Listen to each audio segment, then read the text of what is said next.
Hello friends, ये मेरा दूसरा वीडियो है। पहला वीडियो मैंने 2 साल पहले डाला था। I suppose just an introduction video था। बेसिकली मैं इंडस्ट्री लाइन से हूँ, मैन्युफैक्चरिंग इंडस्ट्री में जॉब करता हूँ। तो ना ज़्यादा वक्त लेते हुए दूसरा वीडियो स्टार्ट करूँगा। अभी क्या है कि हर इंडस्ट्री में इंजीनियरिंग पॉइंट ऑफ व्यू से इंजीनियरिंग को जनरली बैकबोन बोला जाता है, सर्विस डिपार्टमेंट बोला जाता है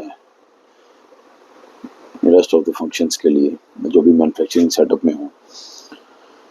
तो इंजीनियरिंग बैकबोन कहा जाता है, पर वो क्यों? किसी भी मैन्युफैक्चरिंग इंडस्ट्री में प्रोडक्ट को बनाने के लिए फाइनल प्रोडक्ट जो कि क्वालिटी वाइज और सेफ्टी वाइज परफेक्ट हो, तो उसको बनाने के लिए मशीन्स होती हैं। ऑब्वियसली मशीन्स मैन ही ऑपरेट करते हैं, unless and until automobile rest of the industries जहाँ रोबोटिक्स होती है, बट उनको भी कोई ना कोई ड्राइव करता है।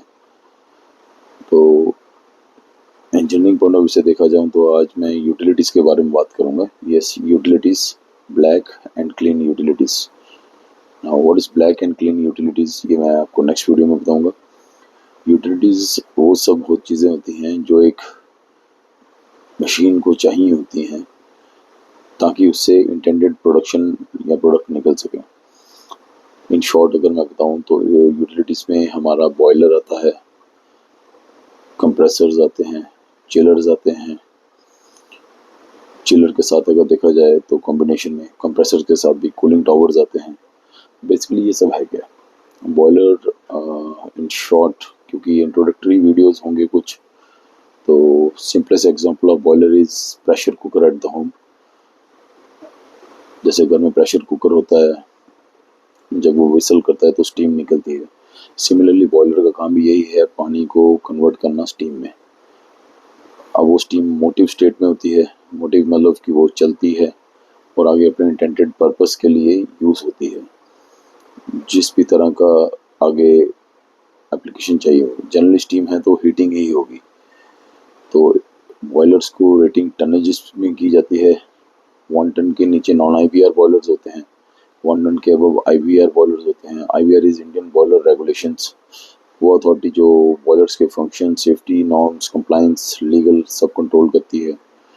किसी भी मैन्युफैक्चरिंग इंडस्ट्री को बॉयलर्स के नॉर्म्स सक्सेसफुली एडहेयर करने पड़ते हैं, बिकॉज बॉयलर एक बहुत ही सेफ ऑपरेशन डिमांड करता है, क्योंकि हाईली प्रेशराइज होते हैं। काफ़ी बड़े बड़े बॉयलर्स भी होते हैं हैवी टनेजेस में, लेकिन वो टेक्सटाइल इंडस्ट्रीज़ हो गई, पेपर इंडस्ट्रीज़ हो गई, हाइड्रोलिक पावर प्रोजेक्ट्स हो गए। उसमें जनरली मैन्युफैक्चरिंग इंडस्ट्रीज़ में 8-10 टन तक का बॉयलर होता है। 8 टन मतलब 8000 किलो स्टीम बनाएगा 1 घंटे में। अब वो कहाँ यूज़ होगी, that is the different subject. वो सब डिज़ाइन में होता है, MEP के थ्रू होता है कि कौन सी मशीन पर्टिकुलर क्या कंजप्शन मांगती है स्टीम की, उसी के हिसाब से सब डिज़ाइन होता है और उसी के बेस पे बॉयलर सेलेक्ट होता है। हमेशा 20% ऐड ऑन करना चाहिए डिसाइडेड कैपेसिटी में, ये एक थंब रूल है। कुछ मानते भी हैं उसको, कुछ नहीं भी मानते हैं, बट जनरली लेना चाहिए, because design is not stringent always. हमने मशीन डिज़ाइन पढ़ी थी, तो उसमें भी डिज़ाइन पैरामीटर्स जब डालते थे तो मशीन फेल भी होती थी। फेल होने के कारण देख के फिर उसमें इम्प्रूवमेंट की जाती थी। तो it is always to be on the safer side. एक शॉर्ट नोट था बॉयलर के बारे में। Chillers, as you know, chillers हमारे क्या करते हैं कि पानी को ठंडा करते हैं। अब वो पानी को ठंडा करते हैं, chiller works on the principle of reverse Rankine cycle और वेपर कंप्रेशन साइकिल। वो नेक्स्ट टॉपिक में डिस्कस करेंगे, क्योंकि ये जनरल इंट्रोडक्टरी वीडियो है। जस्ट कि चैनल पे सब्सक्राइबर जो हैं उनको जस्ट एक नॉलेज हो जाए। स्क्रैच से लेके टॉप तक लेके जाएंगे आहिस्ता आहिस्ता। ये सेकंड वीडियो है अभी।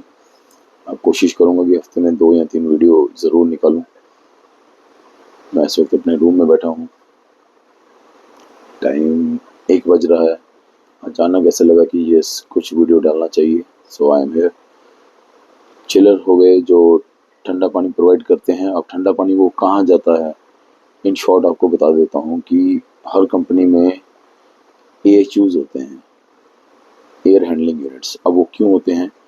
क्योंकि जितने भी रूम्स या क्यूबिकल जिनको बोलते हैं इंडस्ट्री में होते हैं, वहाँ पे जहाँ भी प्रोडक्शन एक्टिविटीज़ या और नॉन प्रोडक्शन एक्टिविटीज़ हो रहती हैं, वहाँ का एक टेम्परेचर मेंटेन करना पड़ता है। क्योंकि ऐसा तो है नहीं कि गर्मी ही रहेगी वहाँ पे या बहुत सर्दी रहेगी, एम्बियंट के तरीके पे नहीं छोड़ सकते, वो कंट्रोल इन्वायरमेंट करने पड़ते हैं, प्रोडक्ट की डिमांड होती है। तो एचयूज जो हैं वो एक तरह की एक बॉडी होते हैं जो चिल्ड वाटर या हॉट वाटर यूज़ करते हैं। हॉट वाटर अगर वो बॉयलर की तरफ से आ रहा है, स्टीमिंग होके कोई गर्म पानी आ रहा है, तो it is the separate topic HUs के बारे में। तो एचयूज में एक फ़ैन लगा होता है जिसको फोस्टर फैन कहते हैं, सेंट्रीफ्यूगल फैन बोलते हैं, जो कि बाहर की हवा सक करके चिल्ड वाटर कॉइल और हॉट वाटर कॉइल के ऊपर से पास करते हुए उसको अंदर क्यूबिकल में लेके जाता है और वहाँ से हवा वापस आती है। वो एक तरीका है एचयूज का कैसे काम करता है, बट आपको अभी ये इंट्रोडक्शन वीडियो में जानने के लिए you can have a note of this that the HUs consist of centrifugal fan, chilled water coil first and then hot water coil and then the filters। Filters क्यों? क्योंकि साफ हवा भेजनी है, इन्वायरमेंट से हवा खींची, वहाँ मिट्टी हो सकती है, एयरबोर्न पार्टिकल हो सकते हैं, माइक्रो ऑर्गेनिज्म हो सकते हैं, वायरसेस हो सकते हैं, हवा में कुछ भी हो सकता है। तो उसको फिल्टर करके क्लीन एयर हमें अंदर भेजनी पड़ती है, क्योंकि वहाँ हमें प्रोडक्ट बनना है जो कि लोगों के लिए यूज़ होना है। शायद हम खुद भी यूज़ करें वो प्रोडक्ट, शायद क्या यूज़ करते हैं हम। तो चिलर का ये बेसिक था। चिलर की जो रेटिंग होती है वो टीआर में दी जाती है, टन्स ऑफ रेफ्रिजरेशन। जैसे कि मैंने बॉयलर का बताया कि बॉयलर की रेफ्रिजरेशन टन में दी जाती है, जैसे 8 ton, 6 ton, 4 ton, 12 ton, 22 ton, कितनी भी कैपेसिटी। इसी तरह चिलर की टीआर में कैपेसिटी दी जाती है, जैसे 240 टीआर। 240 टीआर का मतलब है कि 240 टन ऑफ रेफ्रिजरेशन वो करेगा, हीट लोड को कैलकुलेट करते हुए। तीसरा मैंने बताया कंप्रेसर। कंप्रेसर क्या होता है कि किसी भी चीज़ को दबाव डाल के उसका वॉल्यूम कम करना और उसको प्रेशराइज करना। अब कंप्रेसर क्या करते हैं कि हवा खींचते हैं through filters from the air, और उसमें डिफरेंट मैकेनिज्म होते हैं, डिफरेंट टाइप के कंप्रेसर होते हैं, रोटरी होते हैं, स्क्रॉल होते हैं, स्क्रू होते हैं, सेंट्रीफ्यूगल होते हैं। बट मैं भी रोटरी की बात करूँगा या पॉजिटिव डिस्प्लेसमेंट पिस्टन्स की बात करूँगा। तो वो हवा खींचते हैं बाहर से फिल्टर, और single stage, double stage, 3 stage compressor होते हैं जो हवा को कंप्रेस करते हैं different multiple stages, from different pressures to different temperatures to the final pressure. अब कुछ इक्विपमेंट इंडस्ट्री में होते हैं जो 7 बार मतलब 7 kg पर सेंटीमीटर स्क्वायर प्रेशर पे ऑपरेट होते हैं, कुछ होते हैं जो 40 बार पे ऑपरेट होते हैं। तो इसी तरह कंप्रेसर की सिलेक्शन की जाती है, लो कंप्रेशर, लो प्रेशर कंप्रेसर और हाई प्रेशर कंप्रेसर। तो जनरली ये 3 चीज़ें थी, बॉयलर और चिलर और कंप्रेसर। ये बिल्कुल ही नॉर्मल वीडियोस हैं, सिर्फ आपको जानने के लिए कि फ्रेशर्स के लिए बेसिकली मैं मानूँ अगर, कि जो मैकेनिकल इंजीनियर्स या कोई भी इंजीनियर्स या जो इंडस्ट्री में आना चाहता है, डिप्लोमा, टेक्नीशियन, इंजीनियरिंग फील्ड से, क्योंकि ये प्योरली इंजीनियरिंग फील्ड के बारे में मैं बोल रहा हूँ। आगे आगे और भी डिफरेंट चैप्टर्स टच करेंगे because of my varied experience of 21 years. आगे डिस्कशन करके मेरे मेंटर से, जो मेरे मेंटर हैं उनसे डिस्कशन करके, टॉपिक बहुत से हैं बट इनिशियली ही सब कुछ एकदम से बड़ा टॉपिक डालूंगा तो वो समझने में दिक्कत आ जाएगी। बाकी आप क्वेश्चन कर सकते हैं मेरे इस वीडियो पे, जो चीज़ समझना है या आपको जो लगे वो अभी मैंने गलत बोला हो तो we can have a debate.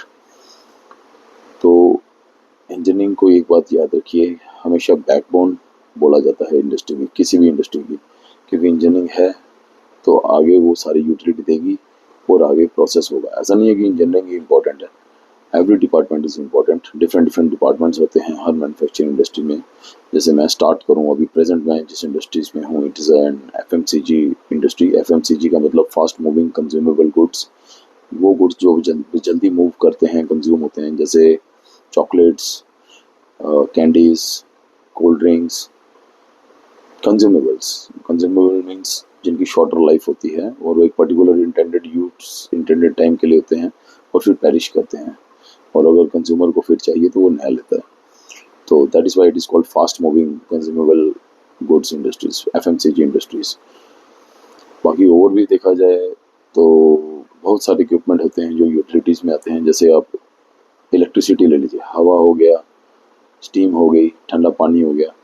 अब इलेक्ट्रिसिटी के लिए या तो कोई इंडस्ट्री नॉर्मल पावर यूज़ करे स्टेट इलेक्ट्रिसिटी बोर्ड की as per their load demand, but अगर उनकी लोड डिमांड ज़्यादा है तो वो अपना सबस्टेशन लगाते हैं 66 33 से सप्लाई लेते हैं, 66 केवी 33 केवी, इससे भी ऊपर जाते हैं। बट एक बात अभी ध्यान रखिएगा कि ये जो सबस्टेशन होते हैं हमेशा इन मल्टीपल्स ऑफ 11 होते हैं।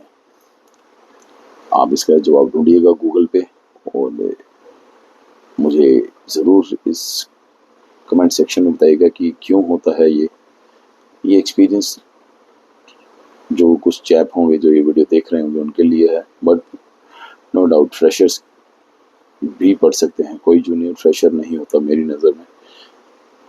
बेसिक्स क्लियर होने चाहिए। आपकी इंजीनियरिंग अगर आपने कर रहे हैं, कर चुके हैं, क्लियर है, तो आप इसका जवाब आसानी से ढूंढ सकते हैं। तो 4 चीज़ें मैंने बोली, electricity, steam, chilled water, compressed air. ये 4 चीज़ें हैं जो किसी भी इंडस्ट्री में यूटिलिटीज़ के रूप में देखी जाती हैं। हाँ, एक और सिस्टम होता है वाटर ट्रीटमेंट प्लांट और रिवर्स ऑस्मोसिस प्लांट, जिसमें कि हम purified water, treated water up to standards, WHO standards and other authorities जो डिमांड करती हैं कि आपका पानी की क्वालिटी ये होनी चाहिए। जैसे जनरली हम पानी की क्वालिटी देखते हैं, ड्रिंकिंग वाटर लें अगर हम बाज़ार से, तो उसमें लो TDS होता है। TDS is total dissolved salt. तो ऐसा नहीं है कि हम कोई भी पानी उठा के कहीं भी मैन्युफैक्चरिंग प्रोडक्ट में डाल दें और उसको बना लें। एक प्रोसेस होता है, उस प्रोसेस के लिए एक प्लांट सेटअप किया जाता है, WTP या RO जैसे कि मैंने बताया, और उसी पानी को आगे प्रोडक्ट को एमिकेबली और क्वालिटी वाइज यूज़ किया जाता है ताकि क्वालिटी प्रोडक्ट बने और सेफ प्रोडक्ट बने।